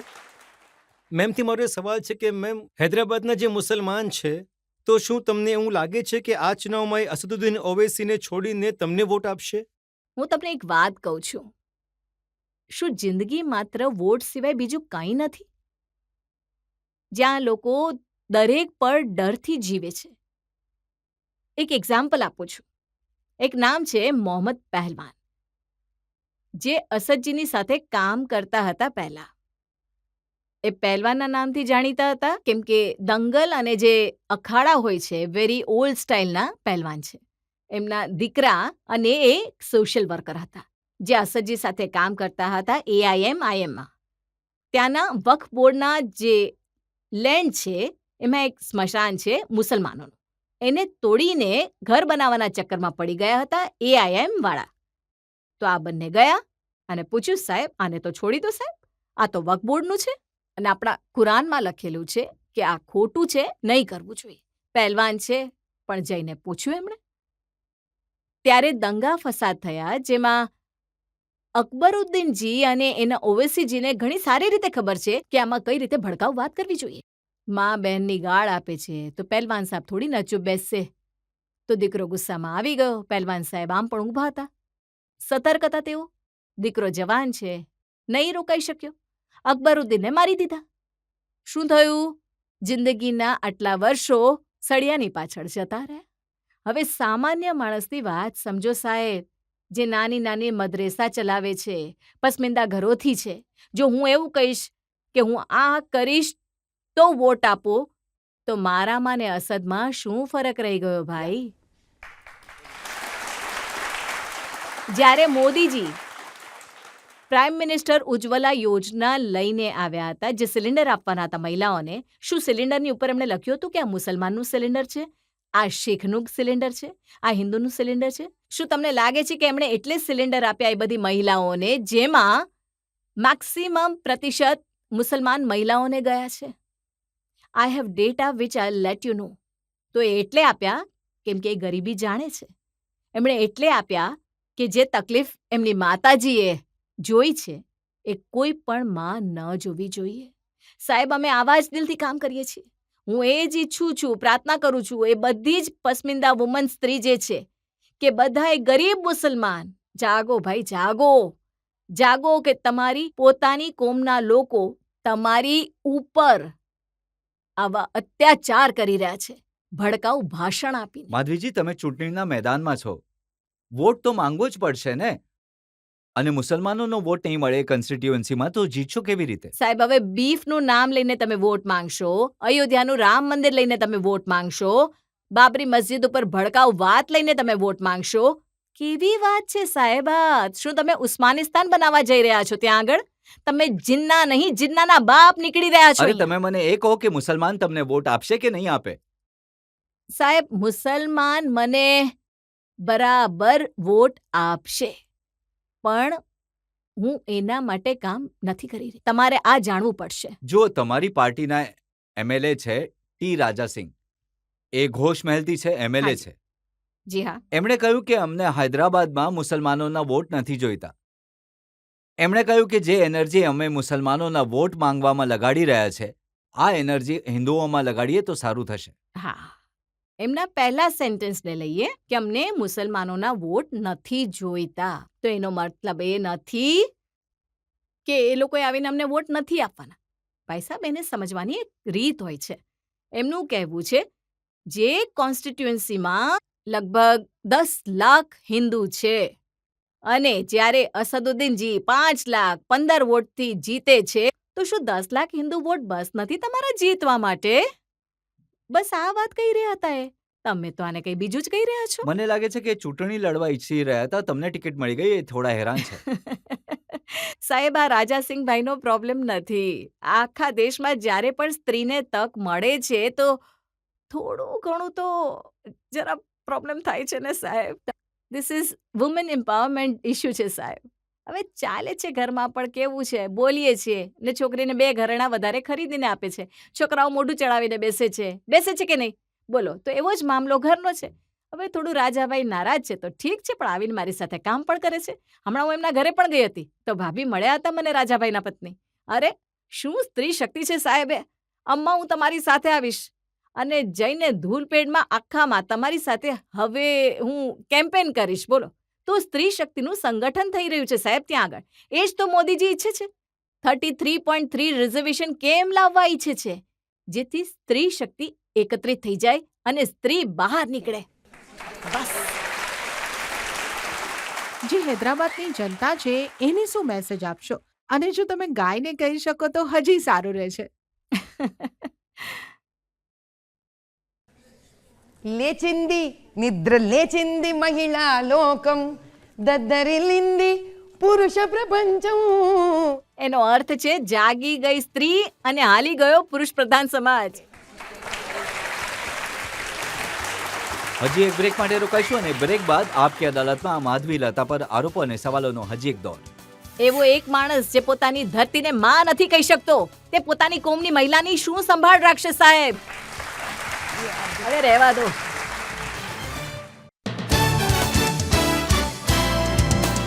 Welcome back. આપકી અદાલતમાં આજે આપણે કેસ ચલાવી રહ્યા છીએ માધવી લતા પર. આપકી અદાલતમાં આગળનો આરોપ. આપકી અદાલતમાં હૈદરાબાદથી બીજેપી ઉમેદવાર માધવી લતા પર આરોપ છે કે આ મુસલમાનોના ઘરોમાં ઘૂસવા ઈચ્છે છે. હવે જુઓ, બીજેપીના લોકો કહે છે કે માધવી લતાને ત્યારે નોટિસ કરવામાં આવ્યા જ્યારે તેમણે 3 તલાકની વિરુદ્ધ એક મોટું એજિટેશન ઊભું કરી દીધું. ઘણી મુસ્લિમ મહિલાઓને આ વાત માટે ઉશ્કેરી. હવે ઓવૈસી સાહેબ કહે છે આ અમારા ધર્મની બાબત છે, અમારા ઘરની બાબત છે. આ કોણ છે અમારા ઘરમાં ડોકિયા કરવા વાળી? ઓહો. એમના ઘરોની છોકરીઓને વારંવાર વેચવામાં આવે છે અને ધર્મનું નામ લઈને આ લોકો ખોટા કામ કરે છે. કુરાન પણ એ નથી કહેતું કે તમારે તલાક તલાક તલાક એકસાથે કહેવું જોઈએ. કુરાન એ કહે છે કે પહેલા તલાક તમે નિકાહ જેવી રીતે કરો છો એવી જ રીતે છોકરો છોકરી આ તરફ, લોકો એ તરફ બેસીને પહેલી વાર તલાક કહેવું જોઈએ. એના પછી 3 કે 6 મહિનાનો સમય બંનેને આપવો જોઈએ. એક જ ઘરમાં બંને રહેવું જોઈએ, કેમ કે કોઈ પણ ધર્મ નથી ઈચ્છતો કે બનેલા બનાવેલા લગ્ન બગડે. તો પણ ન જામે તો બીજી વાર કહેવું જોઈએ ફરી એ જ લોકોની સામે, અને 3 મહિના પછી ત્રીજી વાર તલાક કહેવું જોઈએ. હવે તમે કહો, જ્યારે આવો નિયમ છે કુરાનમાં કે 9 થી લઈને 12 મહિનામાં કોઈ તલાક 3 વાર ન કહી શકે છે, એના પછી પણ એમણે બધી જ વસ્તુઓ પાછી આપવી જોઈએ છોકરીને જે એમણે લગ્ન સમયે લીધી હતી, અને એના પછી બાળકો માટે, પત્ની માટે એમણે જેમનાથી તલાક થયા છે એમનો ખર્ચ ચલાવવા માટે અમુક પૈસા, અમુક રકમ આપવી પડશે. આ જ જગ્યા પર જો લોકો દલાલ બનીને ટ્રિપલ તલાક લઈને આવીને પોતાના ફાયદા માટે મુસલમાન છોકરીઓને વેચે છે, આ લોકો પોતાના ફાયદા માટે એમને પસમંદા રાખે છે, પોતાના ફાયદા માટે આ લોકો છોકરીઓને મોટી નથી થવા દેતા, પોતાના ફાયદા માટે આ લોકો છોકરીના શરીરથી વેપાર કરે છે. બોલો સાહેબ, આ કેવી રીતે એમનો હક બને છે? આ ડેમોક્રેસી છે સાહેબ. તો આ કઈ જુઓ રીતે? માધવીજી, હવે કુરાન શરીફ એમની, શરીયત એમનું, કાયદો એમનો, છોકરીઓ એમની, નિકાહ એમના, લગ્ન એમના, તમે કોણ છો વચ્ચે બોલવા વાળા? I'm the citizen of this country who keeps the right to interfere into the pain of any woman or any citizen of this country. હવે એમનો આરોપ એ છે કે બીજેપી તરફથી સાહેબ, એ લોકો આર્ટિકલ 19 વિશે જો કોઈએ જોયું હોય તો પાર્લામેન્ટમાં તે લોકો જોર જોરથી બૂમો પાડીને આર્ટિકલ 19 વિશે કહ્યું હતું. If you go through his speech in parliamentaries, મોદીભાઈએ એક જ વાર એમેન્ડમેન્ટ લાવ્યું હતું કે the girl should get married at the age of 21, જેથી છોકરી આ પ્રકારના ટ્રિપલ તલાક રહેવા દો કે પછી બીજો કોઈ ગરીબ કે ગામની છોકરીના જલ્દી લગ્ન થઈ રહ્યા છે, બાળ વિવાહ થાય છે, તો એનાથી બચવા માટે છોકરીઓને પોતાનો નિર્ણય લેવા માટે લગ્નની ઉંમર 21 કરી આને પકડીને આર્ટિકલ 19 ઉચકે છે. આર્ટિકલ 19માં ક્યાંય પણ એ લખ્યું નથી કે the freedom is for living relationship, freedom is for sex, freedom is for marriage whenever they want. Article 19 કહે છે you can have professional freedom, right to expression, right to speech. નવું નવું લાવીને ક્યાંથી નાખે તમે છે આ લાવ્યા લોકો? ને નવું યુનિફોર્મ સિવિલ કોડ, યુસીસી, હાજી, જેના હેઠળ લિવ ઇન માટે પણ કાયદો છે. ઓવેસી સાહેબ જ્યારે આપકી અદાલતમાં આવ્યા હતા તો એમણે કહ્યું કે આ અમારા બાળકોના બેડરૂમમાં ડોકિયા કરવા વાળો કાયદો છે. હવે યુનિફોર્મ સિવિલ કોડમાં બેડરૂમ ક્યાંથી આવ્યો સાહેબ? હવે આ તો મારી સમજની બહાર છે. હવે યુનિફોર્મ સિવિલ કોડ કહે છે કે જે મહિલાઓને પિયરમાં દીકરાની બરાબરીમાં પ્રોપર્ટી કે એવું કંઈ પણ નથી મળી રહ્યું, એમનો હક બને છે વગર ધર્મ જોઈએ કે દીકરીને પણ દીકરાની બરાબરમાં પિયરમાં હક મળવો જોઈએ. હવે આમાં બેડરૂમ ક્યાંથી આવ્યો પ્રોપર્ટીમાં? અચ્છા, પેલું કોટ અને બેડ આપવાની વિશે વાત કરી રહ્યા છો? નહીં, જો એમને લાગે છે કે આ જે બધા કાયદા છે, ભલે હા. 3 તલાક હોય, પછી યુનિફોર્મ સિવિલ કોડ હોય, અથવા ભલે 33.3 વુમન રિઝર્વેશન નો હોય, બરાબર? ભલે સીએ હોય, આ બધા મુસલમાનોને હેરાન કરવા માટેના કાયદા લવાઈ રહ્યા છે. અસદજી મહિલાઓની પાછળ પડ્યા છે સાહેબ. એ મહિલાઓને ઉપર ઉઠવા દેવા નથી ઈચ્છતા. જે વ્યક્તિને મહિલાના આંસુ લૂછવા હોય છે ને, એ સૌથી પહેલા આગળ વધીને એમની તકલીફો, એમની સમસ્યાઓ વિશે પોતે પાર્લામેન્ટમાં વાત કરે છે. આવું વર્તન ક્યારેય નથી કરતા જ્યારે પ્રધાનમંત્રી પોતે કહે છે કે પસમંદા મુસલમાન અને દરેક મુસલમાન મહિલાને ઇજ્જત આપો, સમાનતા આપો, અને આ વચ્ચે આવે છે કે નહીં મળવું જોઈએ. તો કોના વિરુદ્ધ છે સાહેબ એ?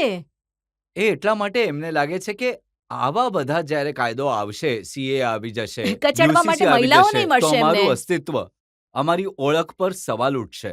મુસલમાનની ઓળખ ખતમ થઈ જશે આ દેશમાં. માત્ર અસદજીની ઓળખ જતી રહેશે. તો એમ કહેવા માંગે છે કે મુસલમાન મહિલાઓની પ્રગતિ ન થવી જોઈએ. એ એમ કહેવા માંગે છે કે મુસલમાન મહિલાને સ્વેચ્છા નહીં, એ નહીં તો કહે મળવી છે કે જોઈએ. હું તો ઈચ્છું છું કે હિજાબ પહેરવાવાળી છોકરી આ દેશની પ્રાઇમ મિનિસ્ટર બને. અને બેનઝીર ભુટ્ટો નહીં પહેરે, એમણે વગર બુરખો પહેરે, વગર કોઈ ફેસ માસ્ક, બેનઝીર ભુટ્ટોજી ત્યાં આગળ પ્રધાનમંત્રી બનશે અને સાઉદી અરેબિયામાં મિસ સાઉદી અરેબિયા પણ આવી જશે. Do you know that? હવે સાઉદી અરેબિયામાં મિસ સાઉદી અરેબિયાના કોમ્પિટિશન ચાલી રહ્યા છે. તો એ કહો કે એ કયા ઇસ્લામના કન્ટ્રી છે સાહેબ? આ મદ્રેસામાં ભણાવતા નથી. 75 વર્ષથી જે કોન્સ્ટિટ્યુશન આર્ટિકલ 30 આપ્યું છે એનો ઉપયોગ નથી કરતા. પણ આ એકમાત્ર એવો માણસ છે જે પ્રધાનમંત્રી બન્યા પછી પણ મહિલાનો ચહેરો કોઈને દેખાવો ન જોઈએ. વાહ વાહ! એટલે જ કહું છું રજત સાહેબ, આ એક એવો માણસ છે જે કહે છે કે મારા મોઢાથી ભારત માતાની જય નહીં બોલાય. આ એવો માણસ છે જે કહે છે મારા ગળા પર ચાકુ રાખો તો પણ હું ભારતમાં નહીં કહું. એવો એક માણસ જે પોતાની ધરતીને માં નથી કહી શકતો, તે પોતાની કોમની મહિલાની શું સંભાળ રાખશે સાહેબ? ભૂલી જાવ એ વાત. હવે મને એ વાત તો સમજાઈ કે ઓછામાં ઓછું તમને એવું લાગે છે કે હૈદરાબાદની મહિલાઓના મુસ્લિમ વોટ તો તમને મળી જશે. જે ત્યાંની મુસ્લિમ મહિલાઓ છે એમના વોટ તો મળી જ જશે. સાહેબ, જેને આમાંથી બહાર નીકળવું છે ને એ તરત મને વોટ આપશે સાહેબ. જનતામાંથી કોઈ એક બે સવાલ લઈ શકીએ આપણે હમણાં? મારો સવાલ તમને એ છે કે હમણાં જ ઓવેસી સાહેબ મુખ્તાર અંસારીની મૃત્યુ પછી એમના ઘરે ગયા હતા શોક મનાવવા માટે. એમ છતાં તમારી પાર્ટીએ એને રાજકારણનો મુદ્દો બનાવી દીધો. આવું કેમ? હવે એમણે ત્યાં શું કહ્યું હતું એ હું તમને કહી દઉં છું.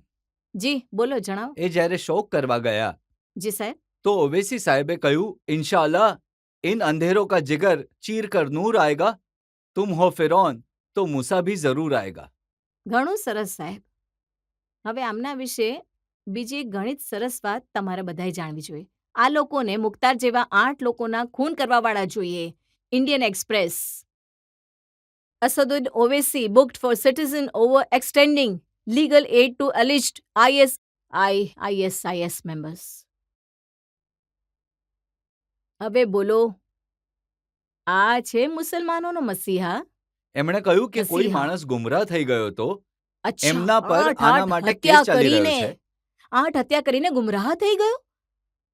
અરે આ તો આને છોડી દેશો તો એ તો વધારે હત્યા કરીને ત્યાં જ ગુમરાહ અને આનો ફર્યા તો કરશે. મુખ્તાર અંસારી સાથે કોઈ લેવા દેવા નથી. મુખ્તાર અંસારી તો એ વિસ્તારથી પાર્લામેન્ટ માટે પણ ચૂંટાયા હતા.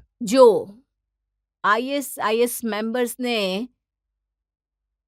શું કહે છે મદદ કરવાવાળા અસદજી 40 વર્ષથી જો જીતી રહ્યા છે તો 8 ખૂન કરવાવાળા મુખ્તાર સાહેબ પણ જો જીતી જાય અહીંયાથી તો કઈ નવાઈની વાત થશે સાહેબ કે we have to really worried about it. એટલે જ કહું છું Asad is not a B team of BJP. તમે મારા મોઢાની વાત છીનવી લીધી. અસદ, મુખ્તાર અંસારિયા બધા લોકો એકબીજાની બી ટીમ છે અને એકબીજા માટે આ લોકો કામ કરે છે. અને આખો આરોપ લઈને આવા સારા માણસ, આવા પ્રામાણિક લોકો જેમ કે મોદીભાઈ છે, અમિતભાઈ છે, જે સારું કામ કરવા ઈચ્છે છે દેશ માટે, વગર કોઈ ધર્મ વચ્ચે લાવીએ એમને વારંવાર એમના પર આ લોકો આરોપ લગાડે છે જેથી કોઈ પણ મુસલમાન એવું ન સમજી લે કે ખરેખર સાચે મસીહા કે સાચા માણસ જે એમના માટે છે એ મોદીભાઈ છે. તમે કહો છો કે આ ઔરંગઝેબના રૂલથી પણ ખરાબ છે, હા. અંગ્રેજોના રૂલથી પણ ખરાબ છે. હમ. લાગે છે કે બંને ભાઈ મળીને રૂલ કરી રહ્યા જી. છે. હાજી, તો ચેંગી ચેરલામાં શું થયું? ચેંગી ચેરલાની વાર્તા તો એવી છે ભાઈ સાહેબ કે ત્યાં પારધીવાડાના લોકો એ હોય છે જે માત્ર ફળો વેચે છે. એ લોકોને અમારે ત્યાં પટ્ટલું કહે છે ત્યાંની ભાષામાં. તમે જો જોશો તો આ જે એસટી લોકો હોય છે બિચારા, એમને કોઈ પણ પ્રકારની ઉન્નતિ એમનામાં આપણે નથી જોઈ શકતા. એમની જિંદગી ફળ વેચતા વેચતા નીકળી જાય છે. આ લોકોએ સૌથી મોટો ગુનો ખબર છે શું કર્યો? આ લોકોએ હોળી ઉજવી સાહેબ, હોળી ઉજવી. બસ થોડું મ્યુઝિક લગાવ્યું, થોડી છોકરીઓ આવી અને નાચતા ગાતા હોળી ઉજવી. એટલો મોટો ગુનો છે સાહેબે કે તમારે ત્યાં મસ્જિદથી અમુક યુવાનો બહાર નીકળે છે, એમના ફોટો અને વિડીયોઝ કાઢે છે. એમની છોકરીઓ તો હિજાબ પહેરીને બહાર જવી જોઈએ અને હિન્દુની છોકરીઓ ત્યાં આગળ એટલા નાના લોકો છે, એ લોકો બિચારા એમનો અવાજ સુદ્ધા બહાર નથી જતો અને એ એમના ઘરોની સામે મ્યુઝિક લગાડીને હોળીનો ઉત્સવ ઉજવી રહ્યા છે. તમે એમના વિડીયો બનાવો છો? આ સારા ઘરના છોકરાનું કામ છે કે બોલો તમે? બોલો. અને તમે તમારા માટે બંને છોકરીઓ એક સમાન નથી સાહેબ. તમે એક સ્ટેટમેન્ટ આપ્યું. તમે આપ્યું એક સ્ટેટમેન્ટ પણ એના પર ગયા હતા તમે ત્યાં. તમે મુખ્તારની મોત પર જાઓ છો શોક કરવા માટે અને 8 છોકરીઓના માથા ફૂટી ગયા ત્યાં આગળ. એક છોકરી તો ગર્ભવતી હતી, ત્યાં આગળ પ્રેગ્નન્ટ હતી. તમે ત્યાં સુધી ગયા જ નહીં. અમે બોલીએ છીએ બરાબર. અને જ્યારે હું હોસ્પિટલ ગઈ હતી, ગવર્મેન્ટ હોસ્પિટલ, એ છોકરીને જાણવા માટે, કેમ કે પોલીસવાળા જવા નહોતા દેતા મને, અને FIR બહાર કાઢી તો પેટી કેસીસ. તો માથા ફોડવા માટે પેટી કેસીસ લગાડશો સાહેબ કે FIR મળે છે આમ તુરંત? અને જ્યારે આજ આખા પારધીવાડાના લોકો પોતાની જાતની સુરક્ષા કરવા માટે ઉલટા એમની સાથે માથા ફોડ્યા પછી એમની સાથે લડે છે, તો 307 અટેમ્પ્ટ ટુ મર્ડર લગાડો છો તમને એમના ઉપર? ક્યાંની ડેમોક્રેસી છે સાહેબ? હવે જો હું અવાજ ઉઠાવી દઉં એના પર તો મને કંઈક બીજું જ કહો છો તમે. હા, તો આ ઔરંગઝેબ જ છે, બ્રિટિશ પણ છે. અહીંયા આગળ તોડી રહ્યા છો તમે લોકોને. હવે ભડકાઉ ભાષણ આપીને તમે તોડો છો કે નથી તોડતા હિન્દુ મુસલમાનોને? તમને જોઈતું જ નથી કે હિન્દુ મુસલમાન એક બને આ દેશમાં. અરે ક્યારેક તો સારી વાતો કરો સાહેબ. તમે એક વાર તો કહો. સાંભળવા માટે તરસી ગઈ છું અહીંયા. કરો તમે સારી વાતો કરો. એના પછી હું જ્યારે હોસ્પિટલ જાઉં છું અને નેશનલ ન્યૂઝવાળા આવીને મને કવર કરી રહ્યા છે, બાજુમાં પાસે જ એક માં હતી, એ રડવા લાગી. મેં કહ્યું કેમ રડી રહ્યા છો તમે? તો એ કહે 18 વર્ષનો છોકરો, એક જ છોકરો, 2 દિવસ થઈ ગયા, એને એક મુસલમાન છોકરાએ બેકયાર્ડમાં બસમાં કાપીને ઇન્ટેસ્ટાઇન બહાર ફેંકી દીધા. હવે હું આ વાત કહું છું તો મને પોતાને સારું નથી લાગતું, કેમ કે દરેક મુસલમાન તો આવું નથી કરતો. અને જે કરે છે એને સજા મળવી જ જોઈએ. હું બિલકુલ પસંદ નથી કરતી જ્યારે પણ હું આ વાત કહું છું, પણ સચ્ચાઈ તો આ જ છે ને સાહેબ. અને આ વાત જ્યારે મેં સાંભળી એમની પાસે અને એમને નેશનલ ન્યૂઝમાં જવા માટે મેં મદદ કરી અને હું એના પર બૂમો પાડવા લાગી, 1 કલાકમાં, જે 2 દિવસથી છોકરાની પોસ્ટમોર્ટમ માટે બોડી નહોતી મળતી, 1 કલાકમાં બોડી મળી ગઈ સાહેબ એમને.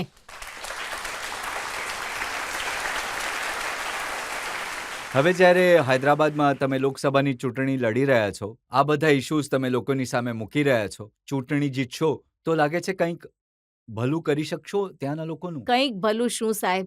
આજ સુધી અંધારામાં જ પ્રકાશમાં લઈને આવીશું કોન્સ્ટિટ્યુઅન્સીને. સૂરજ, ઉગતા સૂરજનો પ્રકાશ બતાવવા માંગુ છું એને. બતાવીશું એ લોકોને. ઇતિહાસ બનાવશું અમે કે આ ભારત દેશમાં હિન્દુ અને મુસલમાન ભાઈ ભાઈ બનીને રહી શકે છે. આ અબ્દુલ કલામજી જેવા લોકોનો દેશ છે આ. આ વખતે અમે બતાવીશું. 400 પાર હૈદરાબાદથી કરીશું અમે. અને એ પણ બતાવીને રહીશું આખી દુનિયાને જે મોદીભાઈએ કહ્યું છે, સૌનો સાથ, સૌનો વિકાસ. પણ હું એક લાઈન તો એ પસંદ કરું છું બોલવા માટે. हम होंगे कामयाब, हम होंगे कामयाब, हम होंगे कामयाब, हम होंगे कामयाब आज से.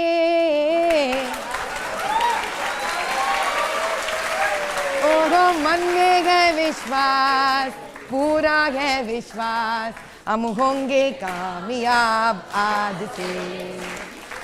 हम चलेंगे साथ साथ, डाले हाथों में हाथ, क्योंकि सबका साथ परफेक्ट. ચાલો અહીં વધુ એક બ્રેક માટે રોકાઈશું અને બ્રેક પછી આપકી અદાલતમાં માધવી લતા પર આરોપ અને સવાલોનો વધુ એક દોર. આ લોકો બહાર આવીને પોલિટિક્સમાં બોલે છે આ ડેન્ગ્યુ છે. સાહેબ, હું કહી રહી છું, જે ધર્મને ડેન્ગ્યુ કહ્યો છે ને, એનાથી જ કોઈ ને કોઈ દિવસે વહાલા થઈ જશે.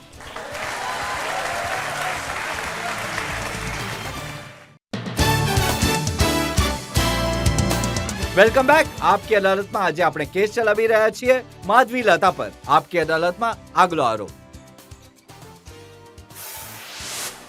આપકી અદાલતમાં હૈદરાબાદથી બીજેપી ઉમેદવાર માધવી લતા પર આરોપ છે કે એ કટ્ટર હિન્દુવાદી છે.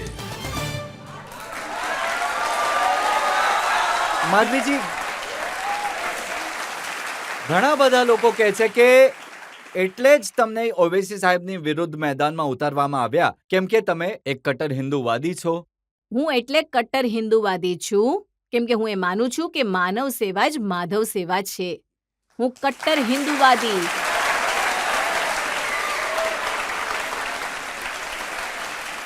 હું કટ્ટર હિન્દુવાદી એટલે છું કેમ કે હું માનું છું કે ધર્મો રક્ષતી રક્ષતાઃ.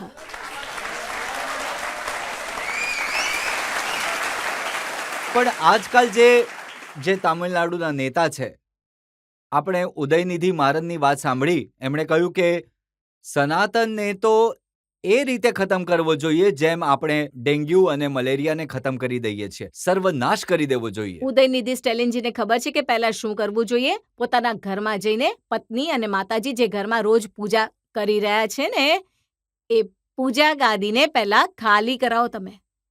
પત્ની અને માતા ઘરની અંદર દીકરો અને પતિના સંરક્ષણ માટે રોજ આરતી ઉતારે છે અને આ લોકો બહાર આવીને પોલિટિક્સમાં બોલે છે આ ડેન્ગ્યુ છે.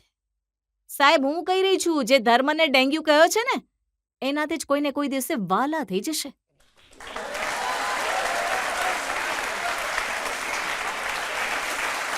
અને સૌથી નવી વાત તો રાહુલ ગાંધીએ કરી છે. રાહુલ ગાંધીએ કહ્યું કે હિન્દુ ધર્મ એક શક્તિ છે અને આપણે એ શક્તિથી લડવું છે.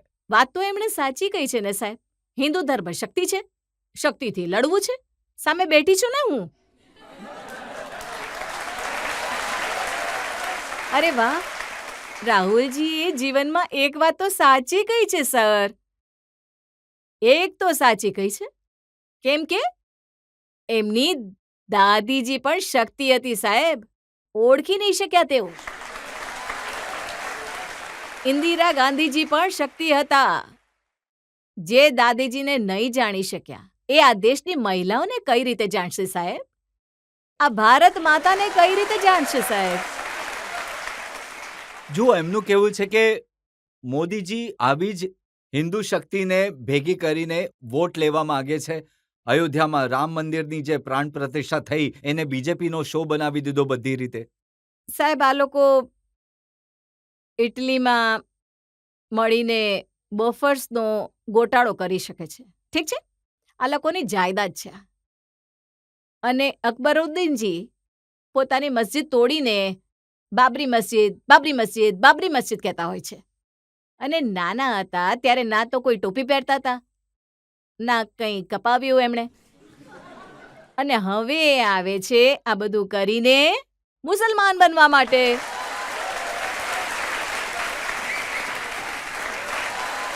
અને આ આરોપ એક મોદીજી પર લગાડે છે જે આપણા હિન્દુઓને માટે ઇતિહાસમાં જે અમારો હક હતો ત્યાં એક રામાલય બનાવી દીધો. શું આ લોકો મક્કા નથી જવાના? બતાવો આ મુસલમાન જે અસુદ્દીન વાત કરી રહ્યા છે, અસુદ્દીન શું મક્કા નથી જતા કે? પહેલા તમે હૈદરાબાદના તોડી નાખવામાં આવેલ મસ્જિદને ફરીથી બનાવી આપો. ગવર્મેન્ટને ફરીથી લઈને, વક્ફ બોર્ડથી બધી જમીનો ફરીથી લઈને. આ શું હિન્દુઓને એક મંદિર બનાવવાનો હક નથી સાહેબ? હવે કોના માટે? એક વાત કહો સાહેબ, આ મારી સમજની બહાર છે, મને સમજાવો, મોટા છો મારાથી.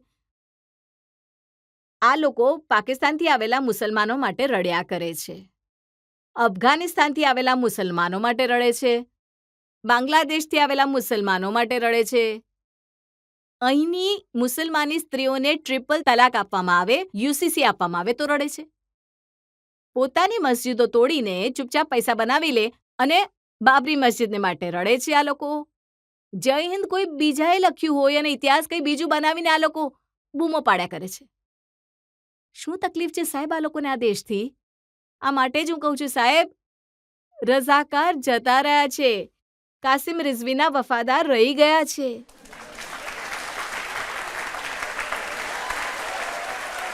સાહેબ, જ્યાં સુધી આ લોકો નથી જતા ને આ દેશથી, અહીંના મુસલમાનોની પ્રગતિ નહીં થાય સાહેબ. હું કહી દઉં છું તમને, અહીંના મુસલમાનોની પ્રગતિ નહીં થાય. તો ક્યાં મોકલશો તમે અમને? સાહેબ, એકવાર હવે જોતા રહેજો, આ હારી જશે. ફક્ત અહીંયા નહીં, ફક્ત હૈદરાબાદ લોકસભા પાર્લામેન્ટમાં નહીં, ભારત દેશમાં જ્યાં જ્યાં જઈ રહ્યા છે ને હિન્દુઓ બધા અને મુસલમાનો પણ બધા એકત્રિત થઈ જશે અને આમને હરાવીને રહેશે દેશ આખામાં. પબ્લિકમાંથી પ્રશ્ન લઈ લઈએ. હા, હૈદરાબાદથી કે કવિતા આ વખતે તિહાડ જેલમાં છે. એમનું કહેવું છે કે રાજનૈતિક કાવતરથી તેઓ જેલમાં છે. તમારું શું કહેવું છે? શું એ નિર્દોષ છે?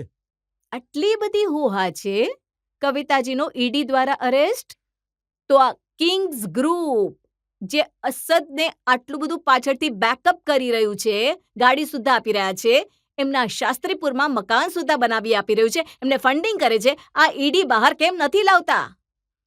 એટલા માટે કેમ કે ત્યાંના જર્નાલિસ્ટ ડરે છે રાજકારણીઓથી. સાહેબ, આ બહુ મોટી દુનિયા છે, અહીં ઘણી બધી ઘટનાઓ બને છે. સવાલ કોઈ કોઈના પર પણ પૂછે, તમે એને ઓવેસી સાહેબ સાથે કનેક્ટ કરી દો છો. એમણે કે કવિતાની ધરપકડની વાત કરી હતી, તમે એમાં લઈ આવ્યા કે કવિતા. કેમ કે કવિતાજીના પિતાજી જે કેસીઆર સાહેબ છે, અસદુદ્દીનજી જે AIMIMના પ્રેસિડેન્ટ છે, મામા ભાણેજ છે. સાહેબ, તમે સમજી નથી રહ્યા એ વાત. એ તો ખુલ્લમ ખુલ્લું બોલે છે, મામા ભાણેજ, મામા ભાણેજ, મામા ભાણેજ. જ્યારે મામા ભાણેજનો સંબંધ છે તો બધા મળેલા જ હોય ને સાહેબ. હવે તમે જ કહો, હું તો ઘણી નાની છું આ લોકોથી, કેમ કે નવી આવી છું પોલિટિક્સમાં. હું શું જાણું મામા ભાણેજનો સંબંધ? હવે કોઈ નહીં કહે કે તમે નવા આવ્યા છો. અમે સાંભળ્યું છે કે તમે ઘણા સરસ ભજન ગાઓ છો. તો જો તમે એક આટલી બધી વાતો બાદ એક સરસ મજાનું મીઠું એવું એક રામ ભજન ગાઈ દે તો શોની શોભા હજી વધી જાત.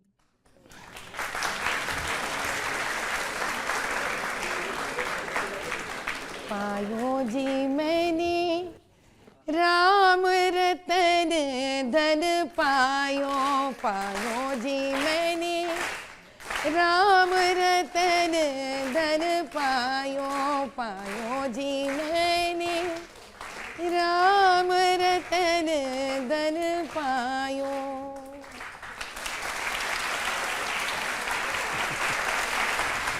માધવી લતાજી, અમે તમને દરેક પ્રકારના સવાલ પૂછ્યા અને તમે એકદમ સ્પષ્ટતાથી બધા સવાલોના જવાબ આપ્યા.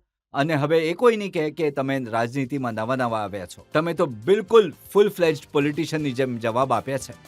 આપણે એક બ્રેક માટે રોકાઈશું અને બ્રેક પછી સાંભળીશું આપકી અદાલતમાં આજના જજ સોનલ માનસિંહનો નિર્ણય.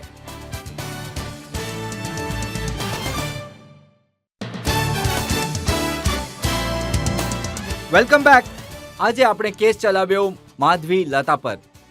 રાજનીતિમાં નવા છે પણ રાજનીતિને સારી રીતે જાણે છે. અમે એમને એમના બાળપણથી લઈને એમના એક્ટિવિઝમ સુધી દરેક સવાલ પૂછ્યા. એમણે એકદમ સ્પષ્ટતાથી જવાબ આપ્યા, સફાઈથી જવાબ આપ્યા. હવે સમય છે આપકી અદાલતમાં આજના જજ પ્રખ્યાત ડાન્સર સોનલ માનસિંહના નિર્ણયનો. અમે સાંભળ્યું હતું કે પથ્થર જો ફેંકો તો અરીસો તૂટી જાય છે, પણ આજે જાણ્યું કે આ સમાજનો અરીસો પથ્થરને પણ તોડી નાખશે.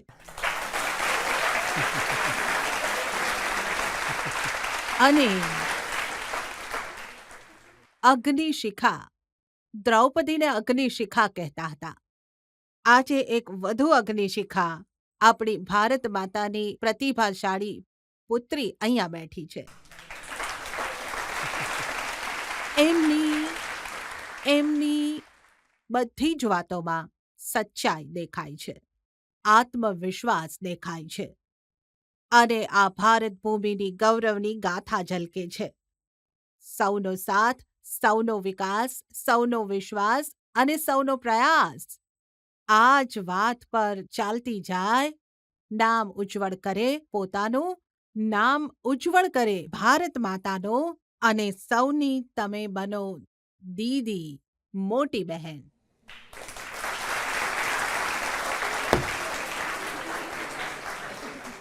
આ જ વિશ્વાસ સાથે કે માધવી લતા આવી જ રીતે જનતા માટે અવાજ ઉઠાવતા રહેશે, ગરીબોની સેવા કરતી રહેશે અને આવનારી ચૂંટણીમાં એમના માટે સ્પર્ધા મુશ્કેલ છે.